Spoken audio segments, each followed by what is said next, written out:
Bienvenue à tous sur Sport Actu. Et donc au programme d'aujourd'hui, nous aurons les résultats de la deuxième journée de l'US Open. On parlera ensuite de la Fédération Française de Tennis par rapport aux décisions au niveau des suspendus, tout simplement. Et on terminera avec le Mercato. Alors je vous parle, il est 19h06, ça veut dire qu'il reste à peu près 5 heures pour les clubs de finaliser. Donc tout ce que vous aurez là, c'est les dernières rumeurs, c'est tout ce que vous saurez bien évidemment par rapport au Mercato.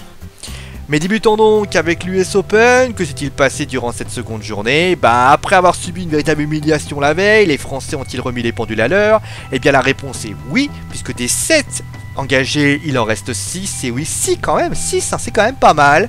Qualification de Gilles Simon, Jérémy Chardy, tout comme Paul-Henri Mathieu en 3-7. Nicolas Mahut, lui, s'est qualifié par rapport. Du côté des filles, elle a galéré mais elle a gagné. Victoire de Caroline Garcia contre Pauline Parmentier en 3-7 et de Kristina Mladenovic en 2-7. D'ailleurs les deux filles, on en parle après. Pour le second tour, eh bien, on surveillera nos 4 Français, dont un match très intéressant, Benoît Paire contre Marco Baghdatis. Pas de filles en lice puisqu'elle avait dégagé à la veille. Bon, au niveau des têtes de série, pour les garçons, victoire facile de David Ferrer par abandon. Sarolinka faisait face à Verdasco, ça a été compliqué, mais il a réussi en 3-7 d'ailleurs, victoire en 3-7. Andy Murray s'est amusé, il a galéré, mais il est passé. Nishikori a gagné en 4-7. On notera simplement l'élimination de David Goffin pour ce premier tour. Pour le second tour, Rafael Nadal, Novak Djokovic, Milo Raonic et Mao Silic ont des adversaires a priori abordables. Chez les filles, qualification facile de Simona Halep, de Radwanska et des Sœurs Williams, même si Vénus a un petit peu galéré, il faut quand même le reconnaître. Pour cette seconde journée, nous aurons un duel Kuznetsova-Vlotnaki et Muguruza et Madison Case feront en sorte de se rassurer un petit peu par rapport à leur premier tour. On passe maintenant à la Fédération Française de Tennis qui a annoncé donc dimanche que Benoît Paire, Caroline Garcia et Kristina Mladenovic ont été suspendus donc de titre conservatoire pour avoir abîmé les images du tennis et absolument bafoué l'institution. Par cette décision, c'est simple, ils ne pourront pas participer soit à la Coupe Davis, soit à la Fed Cup. Un espoir subsiste pourtant, vous l'avez entendu, c'est à mesure conservatoire. Cela signifie donc qu'une décision définitive sera prise le 24 septembre pour affirmer ou infirmer la décision prise dimanche. Bon, du côté de la Coupe Davis, pas de souci, puisque Benoît Paire n'a jamais été vraiment sélectionné. Mais du côté de la Fed Cup, Amélie Mauresmo, capitaine, qui doit préparer la finale de la Fed Cup, sans doute attendre la décision, puisque je vous rappelle que les deux filles, sont quand même assez bonnes en double et en général, elles offrent des points à l'équipe de France. D'ailleurs, Caroline Garcia s'est exprimée sur cette décision, qu'elle ne trouve pas du tout opportun, au bon moment, puisque a priori avec l'US Open qui arrive, elles auraient pu attendre. Donc en fait, je vous traduis, si je perds, ça sera à cause de ça. Voilà, c'est aussi simple que ça. Pourquoi ont-elles été suspendues? Tout simplement à cause d'une histoire de tenue précipitant leur défaite et des critiques par rapport à la fédération. Benoît Paire, lui, ça a été un petit peu des manquements aux règles de vie. C'est Arnaud Di Pasquale qui l'avait dégagé du côté du groupe France par rapport au fait qu'il ne dormait pas, etc., etc. Bon, on continue avec le Mercato, puisqu'il y aura la Vuelta après, je ne l'ai pas précisé. Et forcément, ça se bouscule. Sachez déjà que les rumeurs et annonces, comme je vous l'ai dit, ont donc lieu jusqu'à 19h10. Après, pour l'instant, vous les saurez ça samedi. Donc au niveau des annonces, donc nous avons Andy Delors qui est parti au Mexique, c'est bien.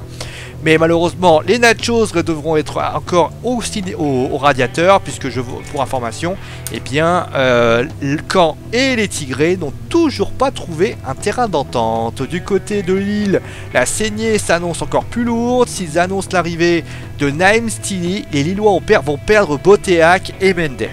Pour l'OM, fort d'un nouvel actionnaire, on rappelle, Franck McCourt est devenu le nouvel actionnaire de l'Olympique de Marseille.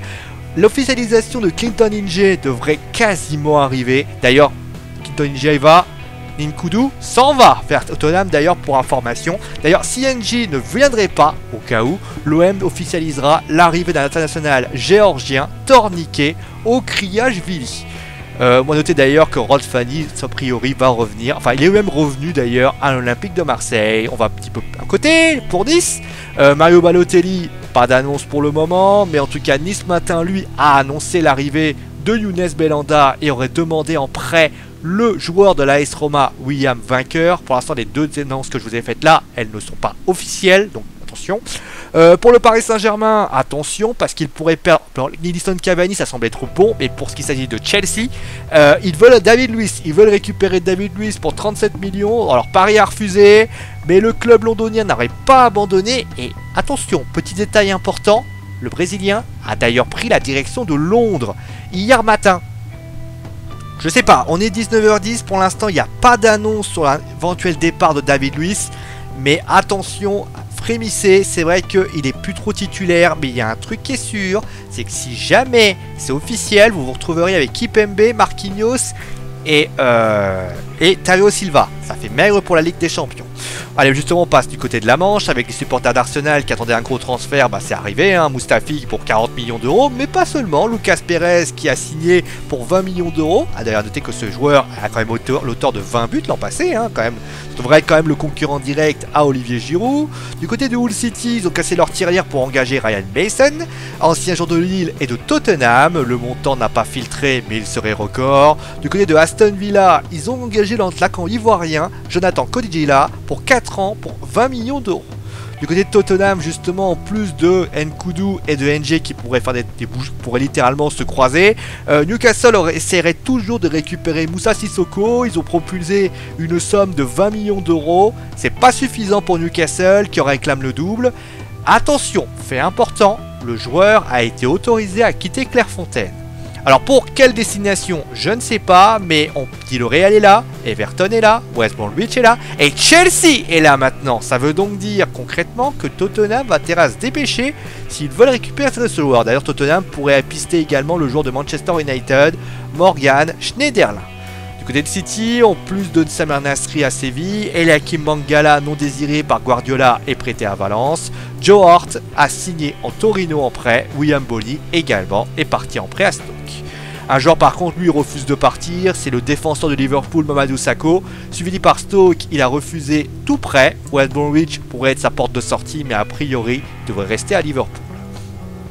Côté de l'Inter de Milan, le champion olympique Gabriel Barbosa s'est engagé avec l'Inter pour 5 ans.